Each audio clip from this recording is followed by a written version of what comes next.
Baik, Shalom. Perkenalkan, nama saya Natalia Melisa Tolasik, NIM 22190194. Saya akan mempresentasikan tugas mata kuliah akuntansi sektor publik. Yang pertama, definisi regulasi publik. Regulasi publik adalah seperangkat aturan, kebijakan, atau ketentuan yang ditetapkan oleh pemerintah atau lembaga publik untuk mengatur perilaku individu, organisasi, entitas dalam masyarakat. Regulasi publik bertujuan untuk melindungi kepentingan umum, menjamin ketertiban sosial, meningkatkan kesejahteraan masyarakat, dan menjaga keamanan serta stabilitas dan berbagai sektor seperti ekonomi, sosial, lingkungan, kesehatan, dan keamanan. Yang kedua, sebutkan dan jelaskan tahapan dalam penyusunan regulasi publik. Berikut adalah beberapa tahapan utama dalam penyusunan regulasi publik. Yang pertama, identifikasi masalah. Mengidentifikasi isu atau kebutuhan yang memerlukan regulasi baru. Ini dilakukan melalui analisis situasi, masukan masyarakat, atau perkembangan terbaru dalam sektor tertentu. Yang kedua, penyusunan draft awal. Menyusun konsep regulasi berdasarkan identifikasi masalah. Tahapan ini melibatkan penelitian terhadap regulasi yang sudah ada, standar internasional, dan konsultasi dengan ahli terkait. Yang ketiga, konsultasi publik, yaitu mengumpulkan masukan dari berbagai pemangku kepentingan seperti masyarakat, organisasi non-pemerintah, dan sektor industri. Tujuannya untuk memastikan regulasi yang disusun relevan dan mendapat dukungan luas. Yang berikut, analisis dampak, yaitu menilai dampak sosial, ekonomi, dan lingkungan dari regulasi yang diusulkan. Analisis ini membantu memastikan bahwa regulasi akan memberikan manfaat lebih besar daripada potensi kerugiannya. Yang berikut, revisi dan finalisasi, yaitu memperbaiki draft regulasi berdasarkan masukan dari konsultasi publik dan hasil analisis dampak. Tahap ini memastikan regulasi lebih efektif dan dapat diterapkan dengan baik. Yang berikut, persetujuan dan pengesahan, yaitu mengajukan regulasi yang telah final ke Badan Legislatif atau otoritas yang berwenang untuk disetujui dan disahkan secara resmi. Yang berikut, sosialisasi dan implementasi, yaitu menyebarkan informasi mengenai regulasi baru kepada masyarakat dan pemangku kepentingan. Setelah itu, regulasi mulai diterapkan dan diawasi untuk memastikan kepatuhan. Yang berikut, evaluasi dan monitoring, yaitu memantau penerapan regulasi dan mengevaluasi efektivitas dalam mencapai tujuan yang diinginkan berdasarkan hasil evaluasi. Regulasi dapat direvisi atau diperbarui jika diperlukan. Yang ketiga, sebagai sebuah siklus, proses-proses dalam akuntansi sektor publik saling terkait dan mempengaruhi satu sama lain. Berikan alasan dan contohnya.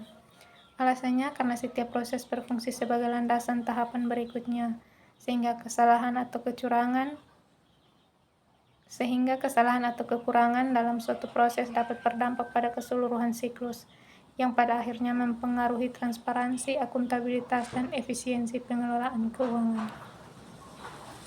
Contohnya, jika dalam perencanaan anggaran terjadi kesalahan perkiraan pendapatan atau pengeluaran, dapat mengakibatkan pelaksanaan anggaran yang tidak efektif, pencatatan keuangan yang tidak sesuai, serta hasil evaluasi yang tidak mencerminkan kondisi sebenarnya. Oleh karena itu, setiap tahapan harus sinkron agar siklus berjalan dengan baik. Misalnya, pemerintah menganggarkan dana sebesar 100 juta rupiah untuk pembangunan jalan, namun dalam pelaksanaannya dana yang digunakan hanya 70 juta rupiah. Sehingga pada pencatatan keuangan harus mencerminkan penggunaan dana yang lebih rendah. Saat dilakukan evaluasi terhadap anggaran awal akan menunjukkan bahwa perencanaan belum optimal. Kesalahan ini kemudian diperbaiki dalam siklus anggaran berikutnya, sehingga anggaran di masa depan sesuai dengan kebutuhan proyek sebenarnya. Yang keempat, sebutkan pihak-pihak yang terkait dalam tahapan perencanaan publik. Pihak-pihak yang terkait dalam perencanaan publik yaitu yang pertama pemerintah, yang kedua masyarakat, yang ketiga Dewan Perwakilan Rakyat atau DPR, Dewan Perwakilan Daerah atau DPRD, Yang keempat, sektor swasta. Yang kelima, lembaga swadaya masyarakat atau LSM dan organisasi non-pemerintah. Yang berikut, akademisi dan ahli. Dan yang terakhir, media. Berkisar pada apa saja rumusan permasalahan dalam masyarakat? Coba sebutkan. Rumusan masalah dalam masyarakat dapat berkisar dalam berbagai aspek kehidupan seperti bidang sosial, ekonomi, politik, budaya, dan lingkungan. Contoh rumusan masalah yang sering muncul di masyarakat yaitu masalah ekonomi, adanya kesenjangan pendapatan, kemiskinan, pengangguran, inflasi, serta akses terhadap lapangan kerja, sehingga perlu diperhatikan bagaimana mengurangi angka pengangguran dan juga inflasi yang semakin tinggi. Yang keenam, sebutkan 3 tahap penting dalam pembahasan draft regulasi publik. Jelaskan. 3 tahap penting dalam pembahasan draft regulasi publik yaitu yang pertama, pembahasan di internal pemerintah. Sebelum diajukan ke publik atau parlemen, draft regulasi dibahas terlebih dahulu di internal pemerintah atau lembaga terkait. Tujuannya adalah untuk memastikan regulasi tersebut sudah sesuai dengan kebijakan dan visi pemerintah. Yang kedua, konsultasi publik dan pemangku kepentingan. Melibatkan masyarakat umum, kelompok industri, akademisi, dan organisasi non-pemerintah. Tahap ini bertujuan untuk memperoleh masukan, kritik, dan saran dari berbagai pihak yang terdampak atau berkepentingan. Yang ketiga, pembahasan di parlemen. Pada tahap ini, anggota legislatif memeriksa substansi regulasi, melakukan diskusi, dan mungkin mengajukan amandemen. Setelah melalui serangkaian pembahasan dan perdebatan, draft regulasi akan disetujui atau ditolak oleh badan legislatif. Dan jika disetujui, maka siap untuk disahkan.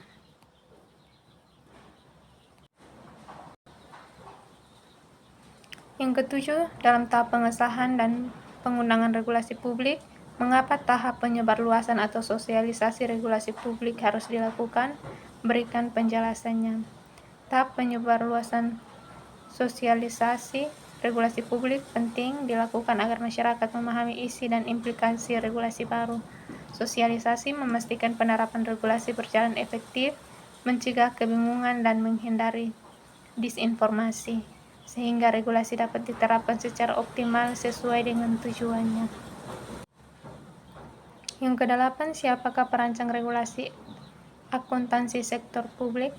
Perancang akuntansi sektor publik umumnya adalah lembaga pemerintah atau badan standar akuntansi yang memiliki otoritas dalam menetapkan aturan akuntansi untuk sektor publik.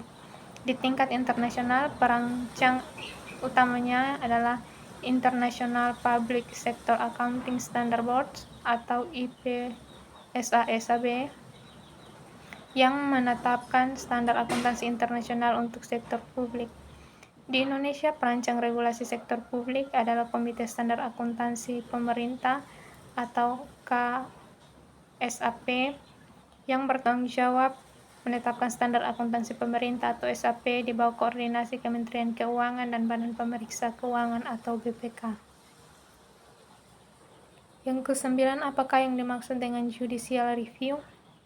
Judicial review adalah proses di mana pengadilan menilai apakah suatu undang-undang atau peraturan atau tindakan pemerintah sesuai dengan konstitusi. Jika dianggap bertentangan, pengadilan dapat membatalkan atau menyatakan tidak sah. Proses ini memastikan bahwa kebijakan pemerintah berjalan sesuai dengan hukum dan konstitusi. Yang ke-10, kewajiban negara adalah berupa pelaksanaan tugas-tugas pemerintah sesuai dengan pembukaan Undang-Undang Dasar 1945. Sebutkan kewajiban negara tersebut. Kewajiban negara sesuai dengan pembukaan Undang-Undang Dasar 1945 adalah: yang pertama, melindungi segenap bangsa Indonesia dan seluruh tumpah darah Indonesia. Negara bertanggung jawab menjaga kedaulatan dan integritas wilayah. Yang kedua, memajukan kesejahteraan umum. Negara berkewajiban untuk menciptakan kondisi yang meningkatkan kesejahteraan sosial dan ekonomi masyarakat. Yang berikut, mencerdaskan kehidupan bangsa. Negara harus menyediakan pendidikan yang berkualitas dan terjangkau bagi seluruh rakyat. Yang berikut, ikut melaksanakan ketertiban dunia. Negara memiliki tanggung jawab dan menjaga perdamaian dunia, bekerja sama dengan hubungan internasional yang berdasarkan kemerdekaan, perdamaian abadi, dan keadilan sosial. Berikut studi kasus yang pertama. Diskusikan tentang posisi regulasi keuangan dalam permasalahan yang ada pada artikel yang diberikan. Posisi regulasi keuangan dalam artikel tersebut membahas tentang pentingnya regulasi keuangan negara untuk mewujudkan tata kelola yang baik atau good governance. Sesuai dengan amanat pasal 23 ayat 3 Undang-Undang Dasar 1945 yang mengatur tentang pengelolaan keuangan negara, berikut poin-poin utama terkait regulasi keuangan yang dijelaskan dalam artikel tersebut. Yang pertama, fungsi regulasi keuangan. Regulasi keuangan berperan sebagai dasar dalam pengelolaan keuangan negara. Ini mencakup pengaturan bagaimana anggaran negara atau APBN dan APBD disusun, diimplementasikan, dan diawasi untuk mencegah penyimpangan atau kebocoran keuangan negara. Yang kedua, pembagian kewenangan. Dalam Undang-Undang Keuangan Negara, sebagian kewenangan Presiden dalam mengelola keuangan negara diserahkan kepada Menteri Keuangan. Menteri Keuangan bertanggung jawab atas kebijakan fiskal dan pengelolaan keuangan pemerintah pusat dan daerah, meskipun pengambilan keputusan strategis tetapi berada pada Presiden. Yang ketiga, kebocoran keuangan. Artikel ini juga menyoroti adanya kekhawatiran bahwa regulasi keuangan yang ada belum sepenuhnya efektif dalam mencegah kebocoran keuangan negara. Masih diperlukan mekanisme pencegahan yang lebih kuat dan akuntabilitas yang lebih baik dalam pelaporan dan pengawasan penggunaan dana publik. Yang keempat, tantangan dalam implementasi. Meskipun sudah ada aturan dan regulasi, pelaksanaannya di lapangan masih menemui kendala, terutama dalam mengurangi potensi korupsi dan salah kelola keuangan di tingkat pusat maupun daerah. Secara keseluruhan, regulasi keuangan yang ada diharapkan mampu menciptakan tata kelola keuangan negara yang lebih transparan dan akuntabel. Namun, masih diperlukan peningkatan dalam penerapan dan penegakannya di lapangan agar tujuan tersebut tercapai dengan lebih optimal. Yang kedua, bagaimana regulasi keuangan harus disusun dengan berbagai permasalahan lapangan seperti dalam artikel tersebut. Regulasi keuangan harus disusun dengan mempertimbangkan beberapa permasalahan lapangan yang disebutkan dalam artikel, yaitu yang pertama, penegakan hukum yang tegas. Regulasi harus memberikan sanksi jelas terhadap pelanggaran, khususnya terkait kebocoran keuangan negara. Yang kedua, pengawasan yang ketat. Regulasi perlu memastikan adanya pengawasan yang kuat dan independen, melibatkan lembaga seperti BPK untuk mengawasi penggunaan anggaran. Yang ketiga, akuntabilitas dan administrasi. Pengelolaan keuangan harus transparan dengan dokumentasi yang akurat dan bendahara bertanggung jawab secara pribadi. Yang keempat, fleksibilitas. Regulasi harus dapat beradaptasi dengan perubahan atau dinamika kondisi lapangan seperti krisis ekonomi. Yang kelima, sinergi antar lembaga. Regulasi harus mendorong koordinasi efektif antar lembaga pemerintah untuk memastikan konsistensi penerapan. Yang keenam, transparansi publik. Masyarakat harus diberikan akses untuk memantau penggunaan dana publik guna meningkatkan akuntabilitas pemerintah. Berikut penjelasan esai yang kedua. Sebutkan apa saja standar akuntansi sektor publik yang telah ada di Indonesia. Yang pertama yaitu Pernyataan Standar Akuntansi Keuangan atau PSAK, Standar Akuntansi Pemerintah atau SAP, Standar Akuntansi Keuangan Entitas Tanpa Akuntabilitas Publik atau SAKETAP. Yang keempat, Standar Akuntansi Keuangan Entitas Privat atau SAK-SEP.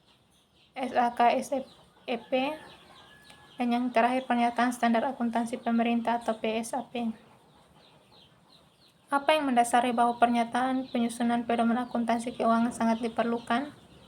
Penyusunan pedoman akuntansi sangat diperlukan untuk memastikan konsistensi, transparansi, dan akurasi laporan keuangan sehingga memudahkan perbandingan antara perusahaan memastikan kepatuhan terhadap regulasi serta meningkatkan kepercayaan pemangku kepentingan. Selain itu, pedoman ini membantu mencegah kesalahan dan manipulasi serta memfasilitasi proses audit. Yang ketiga, jelaskan tujuan dari penyusunan pedoman akuntansi. Tujuan penyusunan pedoman akuntansi adalah yang pertama, memberikan standar dan konsistensi.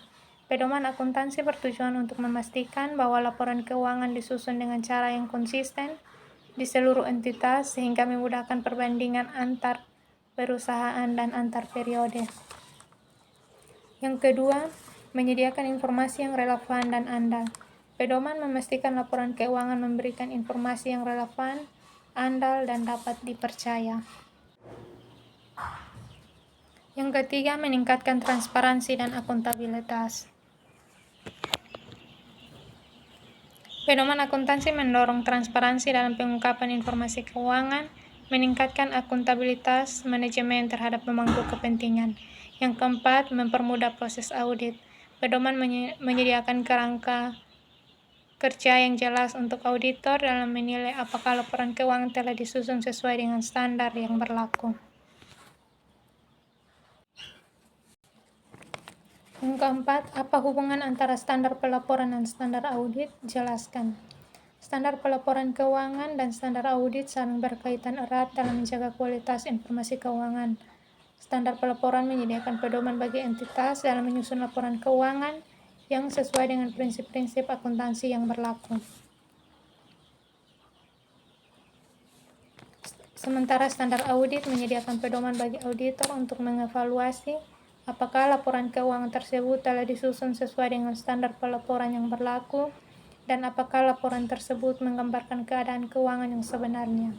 Jika tidak ada standar pelaporan yang jelas, auditor akan kesulitan menilai apakah laporan keuangan sesuai atau tidak. Begitu pula sebaliknya, tanpa standar audit yang jelas, laporan keuangan yang sudah disusun dengan baik bisa saja tidak diperiksa dengan benar.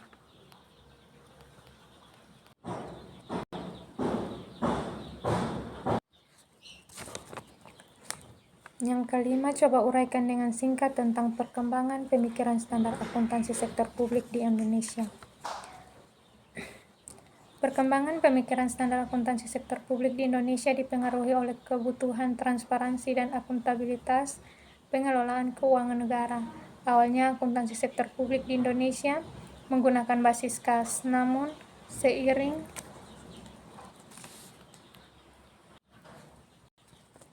seiring reformasi keuangan negara di awal 2000-an, termasuk Undang-Undang Keuangan Negara tahun 2003, pendekatan ini bergeser menuju basis aktual. Hal ini diwujudkan dengan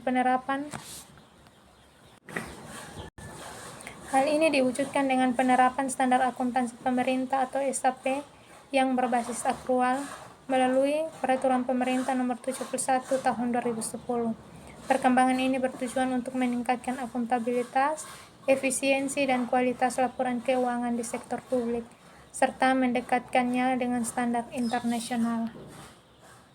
Yang keenam, sebutkan dan jelaskan tahap-tahap dalam menyusun standar akuntansi. Tahap-tahap dalam menyusun standar akuntansi yang pertama adalah penelitian awal. Tahap ini melibatkan identifikasi kebutuhan standar akuntansi baru atau revisi standar yang sudah ada. Analisis dilakukan terhadap masalah-masalah akuntansi yang muncul di lapangan dan kebutuhan pengguna laporan keuangan. Yang kedua, penyusunan draft. Dalam masalah diidentifikasi, sebuah draft standar disusun oleh tim yang terdiri dari para ahli akuntansi, regulator, dan pihak terkait lainnya. Yang ketiga, konsultasi publik. Draft standar yang telah disusun kemudian dikonsultasikan kepada publik, termasuk praktisi akuntansi, pemerintah, akademisi, dan pengguna laporan keuangan lainnya, untuk mendapat masukan dan tanggapan. Yang ketujuh, jelaskan pengertian standar nomenklatur. Standar nomenklatur merujuk pada sistem klasifikasi atau tata nama yang digunakan untuk menetapkan istilah atau kode tertentu agar ada keseragaman dan konsistensi dalam penggunaannya. Standar nomenklatur adalah sistem penamaan yang digunakan dalam suatu bidang tertentu untuk memastikan konsistensi dan keteraturan dalam penyebutan istilah atau nama sehingga memudahkan komunikasi dan pemahaman. Yang kedelapan, sebutkan hal-hal yang harus dipertimbangkan dalam penyusunan standar nomenklatur. Dalam penyusunan standar nomenklatur berikut beberapa hal yang harus dipertimbangkan, yaitu yang pertama konsistensi dan keseragaman, yang kedua kejelasan dan ketepatan, yang ketiga keuniversalan atau pengakuan internasional, yang keempat sederhana dan mudah dipahami, yang kelima keunikan nama, yang ketujuh fleksibilitas, yang kedelapan kesesuaian dengan aturan yang ada, dan yang kesembilan penggunaan bahasa yang tepat. Yang kesembilan, sebutkan ruang lingkup dari standar akuntansi pemerintah.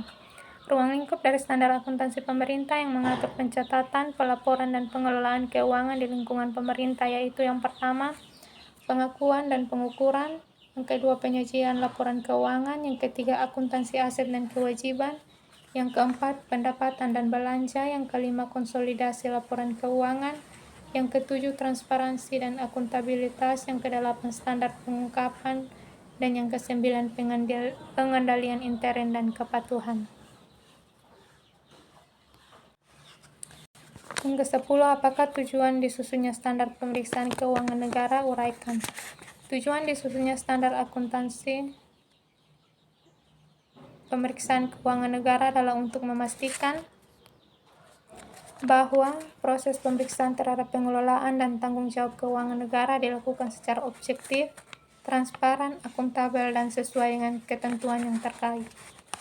Secara jelas diuraikan sebagai berikut. Yang pertama, meningkatkan kualitas pemeriksaan. Standar ini memberikan pedoman bagi auditor untuk melakukan pemeriksaan secara sistematis dan profesional, sehingga hasil pemeriksaan lebih valid, akurat, dan berkualitas tinggi. Yang kedua, menjamin kepatuhan terhadap peraturan. Standar ini membantu memastikan bahwa pemeriksaan dilakukan sesuai dengan peraturan perundang-undangan yang berlaku, baik dari segi prosedur maupun hasil pemeriksaan. Yang ketiga, mendorong akuntabilitas dan transparansi. Dengan adanya standar yang jelas, pemeriksaan dapat mendorong akuntabilitas pejabat yang mengelola keuangan negara sehingga dapat menghindari terjadinya penyimpangan atau korupsi. Yang keempat, memberikan dasar yang jelas bagi auditor. Auditor dapat menggunakan standar ini sebagai pedoman untuk melaksanakan tugasnya dengan jelas, sehingga dapat meminimalkan interpretasi yang salah atau penyimpangan dalam pemeriksaan. Yang terakhir, mendukung pengambilan keputusan yang tepat. Hasil pemeriksaan dapat dilakukan berdasarkan standar dan dapat memberikan informasi yang andal bagi pemerintah, parlemen, dan publik dalam pengambilan keputusan terkait pengelolaan keuangan negara. Studi kasus yang kedua yaitu dengan bahasa sendiri, sebutkan intisari dari artikel yang telah diberikan. Intisari dari artikel yang membahas tentang perubahan opini audit dari wajar dengan pengecualian pada tahun sebelumnya menjadi wajar tanpa pengecualian pada tahun sekarang dapat dijelaskan sebagai berikut. Pada tahun sebelumnya, laporan keuangan perusahaan dinyatakan wajar, tetapi ada beberapa pengecualian atau masalah tertentu yang tidak sepenuhnya sesuai dengan standar akuntansi. Meskipun hal ini tidak sampai mengganggu keseluruhan laporan, auditor memberikan opini wajar dengan pengecualian karena ada beberapa hal yang perlu diperbaiki atau belum sepenuhnya memadai. Namun pada tahun sekarang perusahaan telah memperbaiki atau menyelesaikan masalah yang sebelumnya menjadi pengecualian tersebut. Hal ini membuat auditor memberikan opini wajar tanpa pengecualian, yang berarti laporan keuangan perusahaan dinilai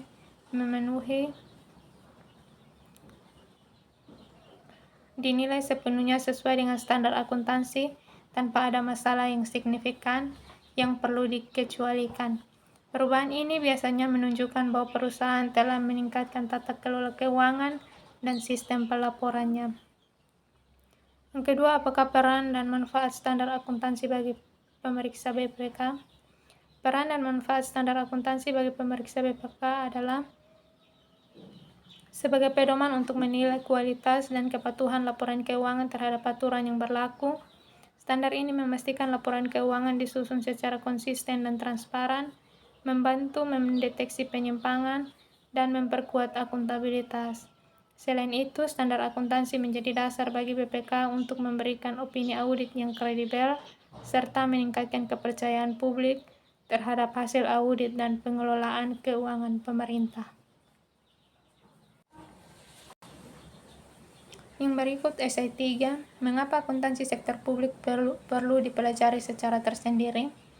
Akuntansi sektor publik perlu dipelajari secara tersendiri karena memiliki karakteristik yang berbeda dengan sektor swasta.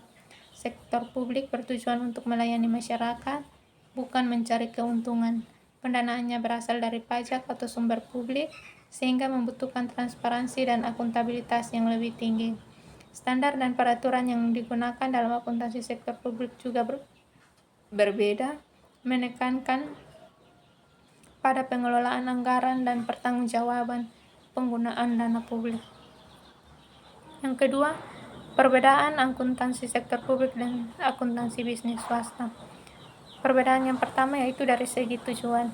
Sektor publik bertujuan untuk menyediakan layanan publik dan kesejahteraan masyarakat, serta fokus pada akuntabilitas, sedangkan akuntansi bisnis atau swasta bertujuan untuk menghasilkan keuntungan dan meningkatkan nilai pemegang saham.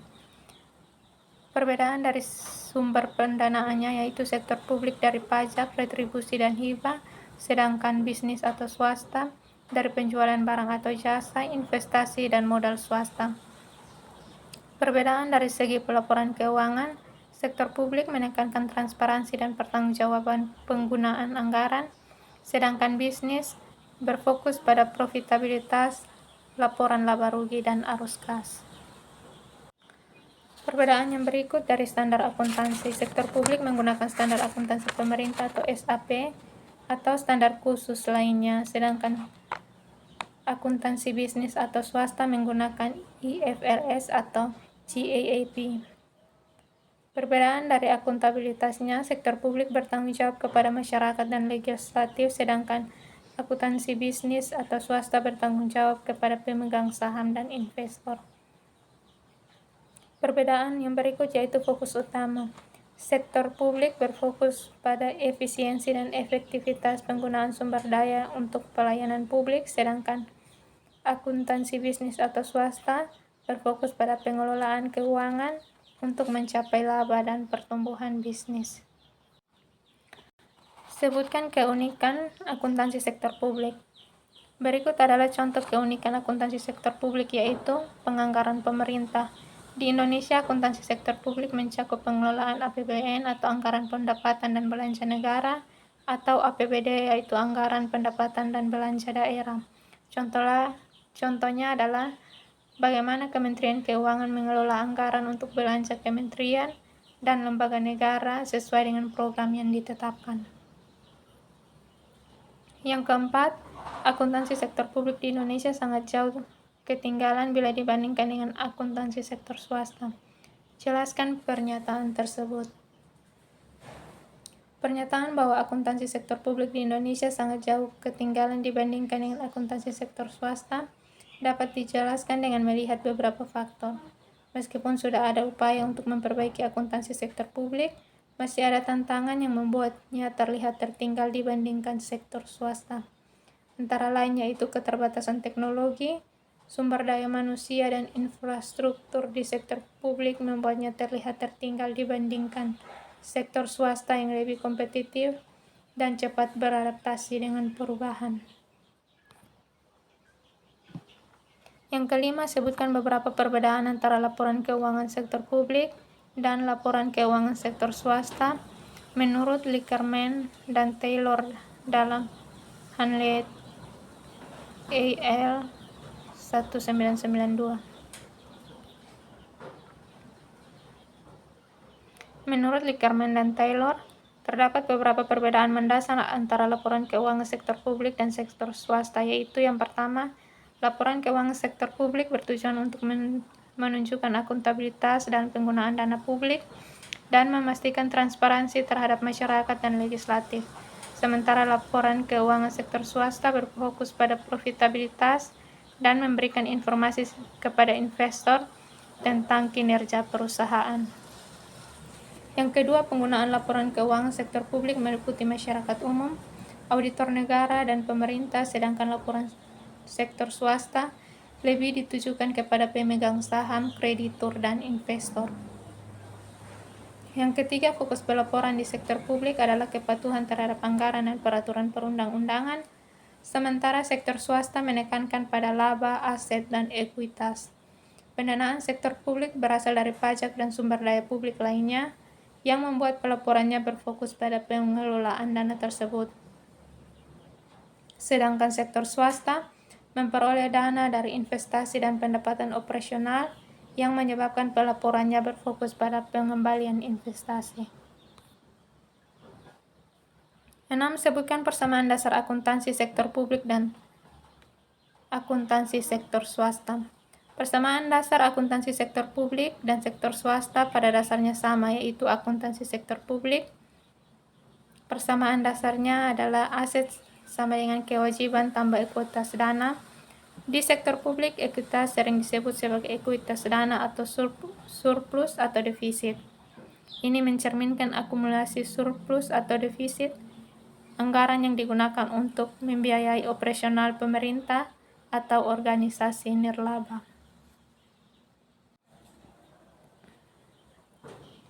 Sedangkan akuntansi sektor swasta, persamaan dasar akuntansinya yaitu aset sama dengan kewajiban tambah ekuitas pemilik. Di sektor swasta, ekuitas mencerminkan kepemilikan pemilik atau investor dalam perusahaan, termasuk modal yang diinvestasikan dan laba yang ditahan. Sebutkan konsep dasar berfokus pada penilaian kinerja atau organisasi sektor publik saat ini. Berikut beberapa konsep dasar dalam penilaian kinerja organisasi sektor publik, yaitu yang pertama, value for money atau VFM, mengukur efisiensi, efektivitas, dan ekonomi. Yang kedua, balance scorecard, yaitu evaluasi kinerja dari berbagai perspektif. Yang ketiga, Key Performance Indicators atau KPI, indikator kuantitatif untuk menilai keberhasilan. Yang berikut, Outcome Based Measurement, yaitu fokus pada hasil atau dampak kebijakan. Yang berikut, Performance Auditing, yaitu evaluasi efisiensi dan efektivitas. Yang berikut, Public Value Management atau PVM, menunjukkan adanya penciptaan nilai publik. Yang berikut, New Public Management atau NPM, reformasi untuk efisiensi dan manajemen kinerja. Dan yang terakhir, benchmarking, yaitu perbandingan kinerja dengan organisasi lain. Yang kedelapan, sebutkan 2 hal mengenai kesulitan dalam benchmark penerapan ukuran kinerja swasta ke sektor publik. 2 hal mengenai kesulitan dalam benchmark, yaitu yang pertama, perbedaan tujuan, dan yang kedua, kompleksitas akuntabilitas.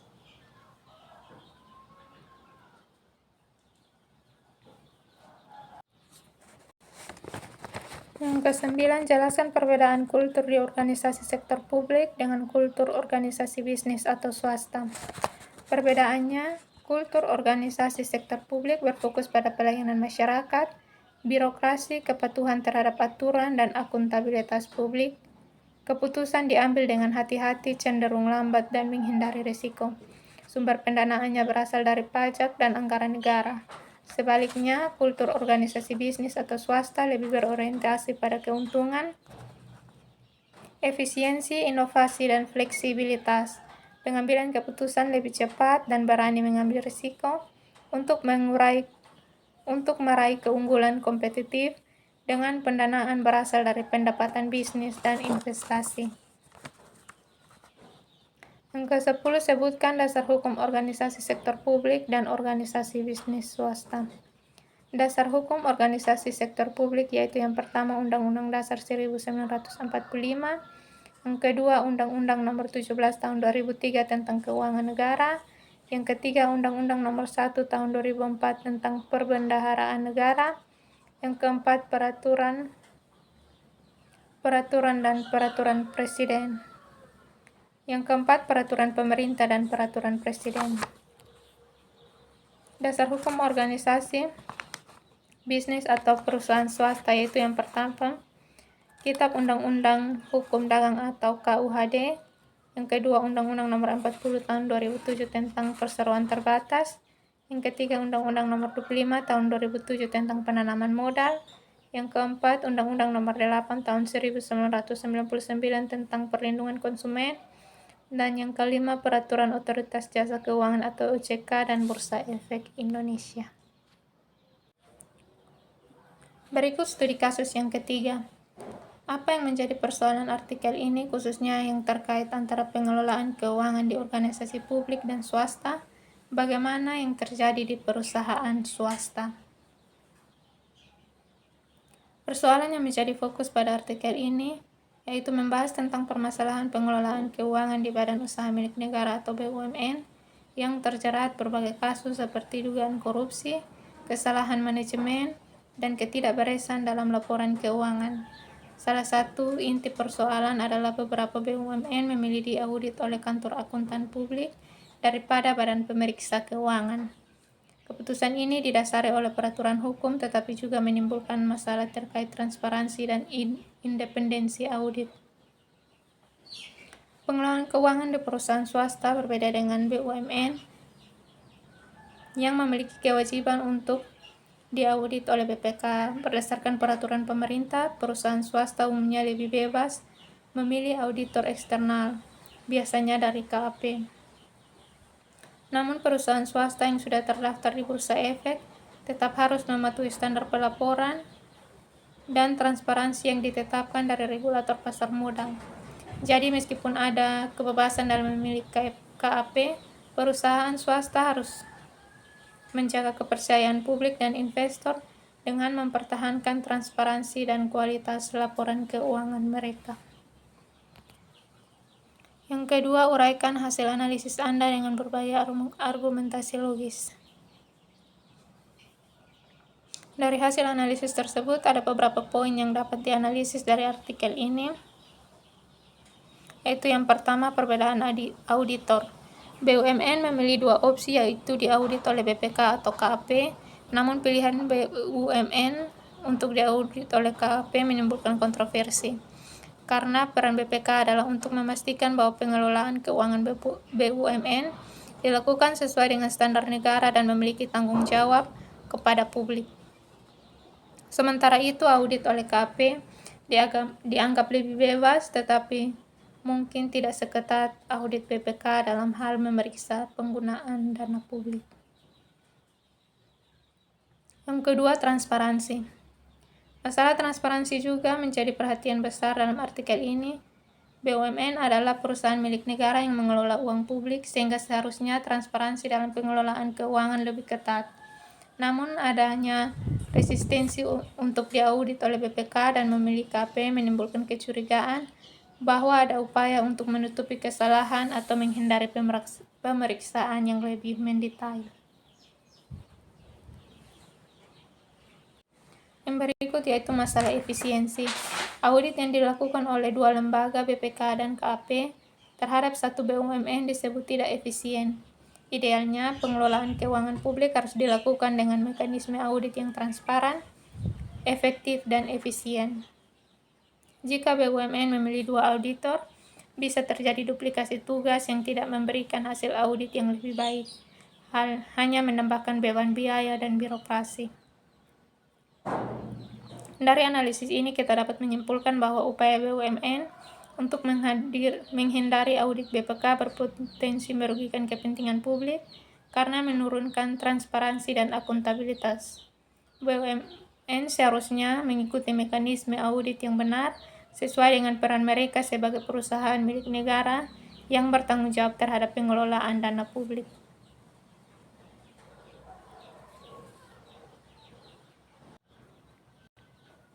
Yang berikut esai yang keempat.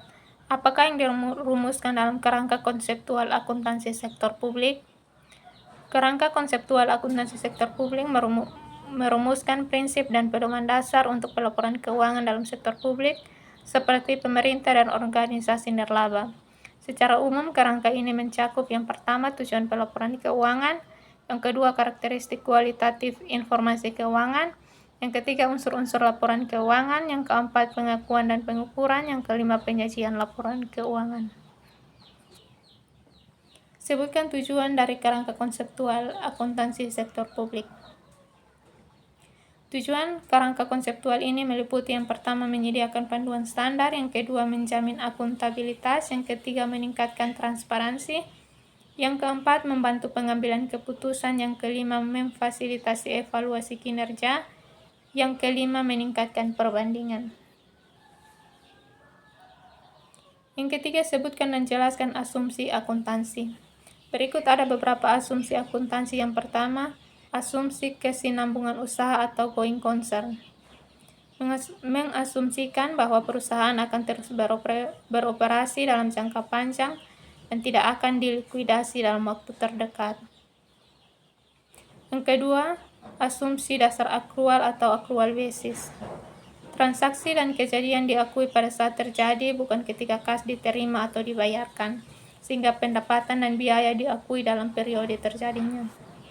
Yang ketiga, asumsi kesatuan usaha atau business entity, yaitu mengasumsikan bahwa entitas bisnis terpisah dari pemilik atau entitas lainnya. Laporan keuangan hanya mencerminkan aktivitas bisnis, bukan kepentingan pribadi pemilik. Yang kelima, asumsi periode akuntansi atau time period. Laporan keuangan disusun berdasarkan periode tertentu seperti triwulan, semester, atau tahunan untuk memudahkan pelaporan dan analisis. Yang keempat, apakah yang dimaksud dengan karakteristik kualitatif akuntansi sektor publik? Karakteristik kualitatif akuntansi sektor publik adalah sifat atau ciri yang harus dimiliki oleh informasi akuntansi di sektor publik agar dapat memenuhi kebutuhan para pengguna seperti pemerintah, masyarakat, dan pemangku kepentingan lainnya. Karakteristik ini membantu memastikan bahwa informasi yang disajikan dalam laporan keuangan sektor publik bermanfaat dan dapat digunakan secara efektif dalam pengambilan keputusan.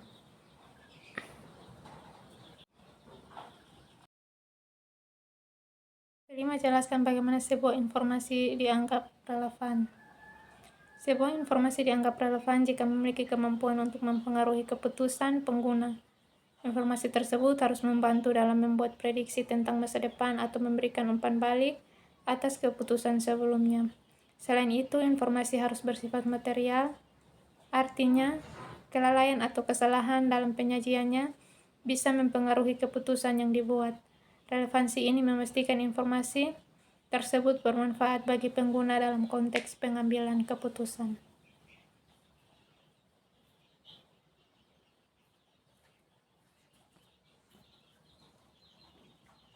Yang keenam, jelaskan apa yang dimaksud dengan kualitas perencanaan publik. Kualitas perencanaan publik adalah ukuran sejauh mana proses perencanaan yang dilakukan oleh pemerintah atau lembaga publik mampu menghasilkan rencana yang efektif, efisien, dan responsif terhadap kebutuhan masyarakat. Hal ini mencakup aspek-aspek seperti kejelasan tujuan, partisipasi pemangku kepentingan, analisis data yang mendalam, dan kemampuan untuk beradaptasi dengan perubahan situasi.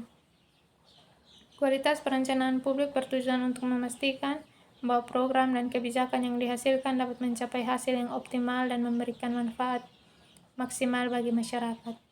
Yang ketujuh, sebutkan dan jelaskan unsur-unsur dalam pengelolaan berbasis kegiatan yang dapat juga menjadi penentu kualitas pelaksanaan realisasi anggaran publik. Unsur-unsur dalam pengelolaan berbasis kegiatan yang dapat menjadi penentu kualitas pelaksanaan realisasi anggaran publik antara lain: yang pertama, perencanaan kegiatan yang matang; yang kedua, penganggaran yang akurat; yang ketiga, pelaksanaan kegiatan; yang keempat, monitoring dan evaluasi; yang kelima, pelaporan yang transparan; yang kedelapan, uraikan karakteristik kualitatif kualitas output realisasi anggaran. Karakteristik kualitatif Kualitas output realisasi anggaran mencakup beberapa aspek berikut, yaitu yang pertama relevansi, yaitu output anggaran harus sesuai dengan kebutuhan dan tujuan program atau kegiatan yang telah ditetapkan, sehingga anggaran yang digunakan berdampak langsung pada pencapaian tujuan tersebut. Yang kedua, akuntabilitas.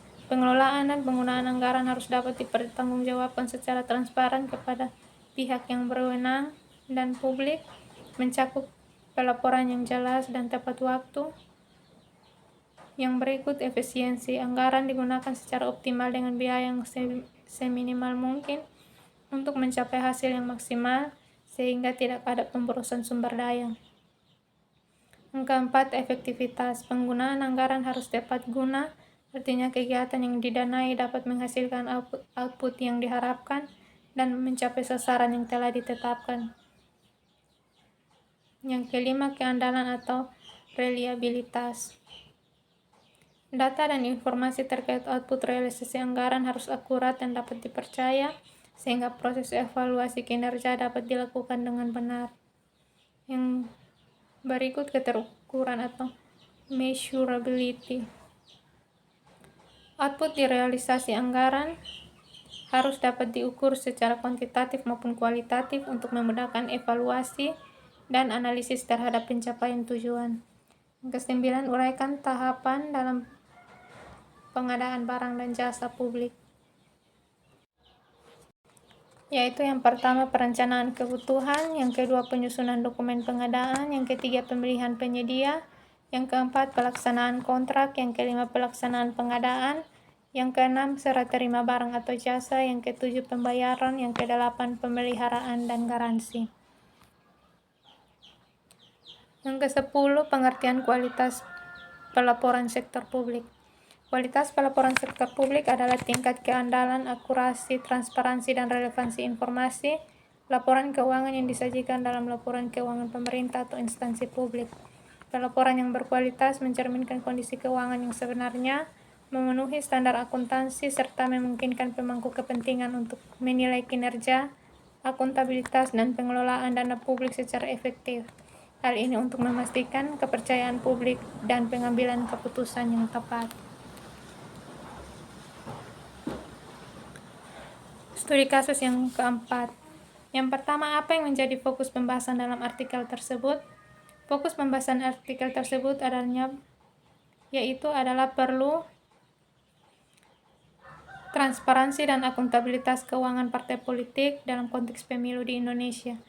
Artikel ini menekankan pentingnya tata kelola yang baik atau good political party governance dengan menyoroti peran Komisi Pemilihan Umum atau KPU yang telah menetapkan petunjuk pelaksanaan terkait administrasi keuangan partai politik dan dana kampanye. Pengawasan serta pelaporan yang tepat juga dianggap esensial dalam mencapai pemilu yang jujur dan akuntabel. Apa perlunya penerapan akuntansi dalam partai politik? Jelaskan.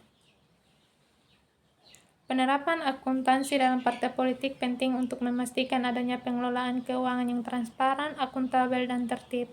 Dengan menerapkan sistem akuntansi yang baik, partai politik dapat menyusun laporan keuangan yang menggambarkan penerimaan dan pengeluaran dengan jelas, sehingga dapat yang pertama menjaga kepercayaan publik dengan menunjukkan bahwa sumber daya keuangan dikelola secara bertanggung jawab. Yang kedua, menghindari penyalahgunaan dana melalui sistem pengendalian internal yang ketat yang berfungsi untuk menjaga kekayaan partai dan memantau aktivitas keuangan.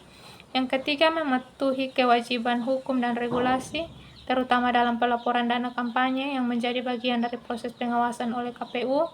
Dan yang terakhir, mendukung efisiensi organisasi, karena akuntansi membantu dalam perencanaan dan pengendalian keuangan partai politik.